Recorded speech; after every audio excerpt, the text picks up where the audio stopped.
Hi guys, my name is Save with Skim and today you are cooking with Skim. Today I'll be making Mak-Kimchi, but before I start, I just ask that you please like and subscribe.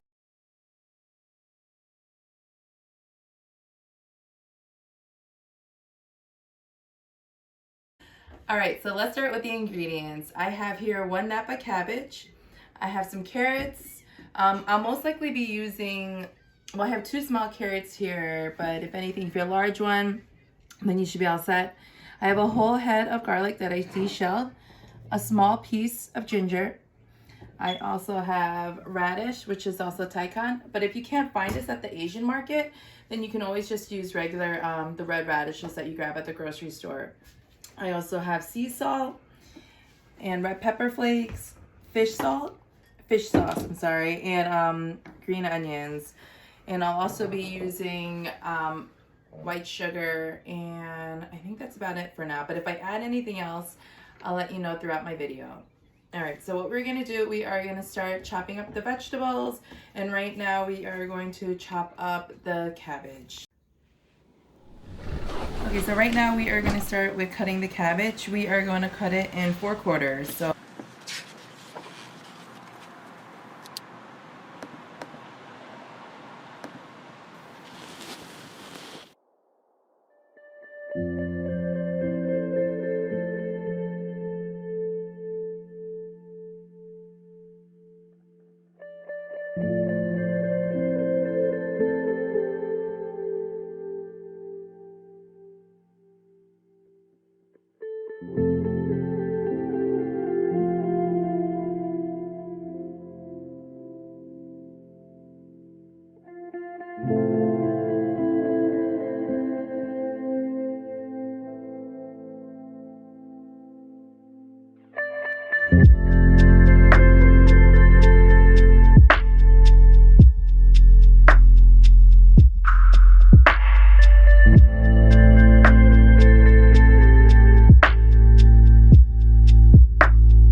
So I cut up all the vegetables. They're all bite-sized. The cabbage is bite-sized, the radish is bite-sized, and even the scallions are about 2 inches long.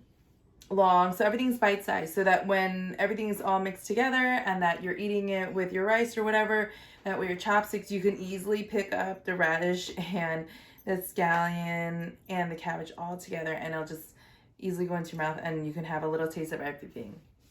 So what we're going to do right now, we're actually going to brine the cabbage. So I'm just going to give it a quick rinse. This is a method that my aunt taught me. If I give it a quick rinse and then we'll put the salt on it and then we'll submerge it into water. So you want to make sure that you have a huge pot that all the cabbage fits in, or 2 separate pots, whatever, but the cabbage has to be submerged into it with the salt water so that it's brining. So now we are going to go rinse the cabbage here. So I gave the cabbage a quick rinse, and we just want to pour about 1 cup of coarse sea salt into this, and just spread it around evenly with all the cabbage leaves, and then we'll be pouring more water into here and making sure that cabbage is submerged.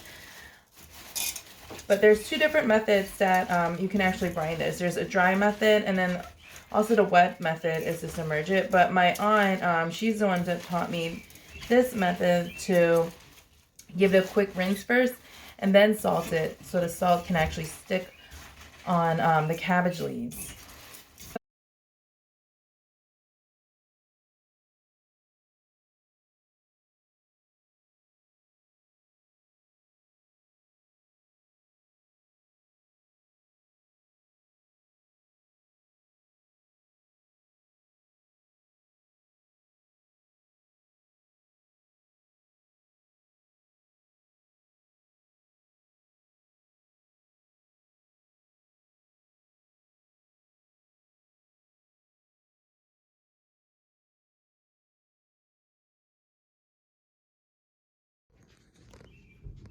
So while the cabbage is brining right now, we are going to make the seasoning paste. And with the seasoning paste, what you do is you grab a 1/2 cup of water, you grab 2 teaspoons of rice flour, and 1 cup of red pepper flakes, a 1/2 cup of fish sauce, and I also added in here 1/4 cup of sugar.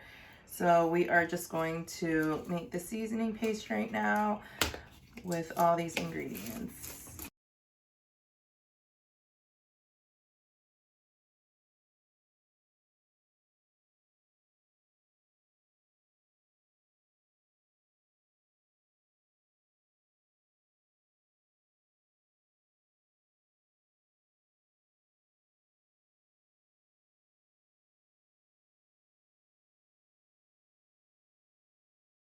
So it's been about an hour for the cabbage brine. So I emptied the water out and I washed the cabbage a bit, but I didn't wash it too much because I wanted to still have a little bit of flavor to it with the salt. So I actually I tasted one of the leaves and it has a little bit of salt taste to it. So it's pretty good now. I made sure I drained out all the water. And now I'm going to mix all the vegetables, and then I'll be mixing the seasoning paste. And yep, here we go.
So now that we mix everything up, we have Mak-Kimchi here. And the best way to taste this, to see if it's all good to go, is you actually taste the leaf, and because that's where the most seasoning is, and it sucks up all the juices there, is what I think. So by tasting that, you'll know if it's amazing, which I already tasted and it's awesome. So I can't wait to eat it now. I'm also going to pack up the rest. I like putting them in a jar, because if you put them in plastic, it smells and it also stains the plastic, kind of like how spaghetti does. It's really annoying to clean. So I put them in a jar. I leave about maybe about an inch or so from the top, because when it ferments and everything like that, you'll see it start bubbling and some of the the juices might seep through. So I leave about an inch. And yeah, that's about it. I hope you enjoyed watching my video. I hope that you please like and subscribe so that you can continue seeing videos like this. And thanks again for tuning in. Bye, guys.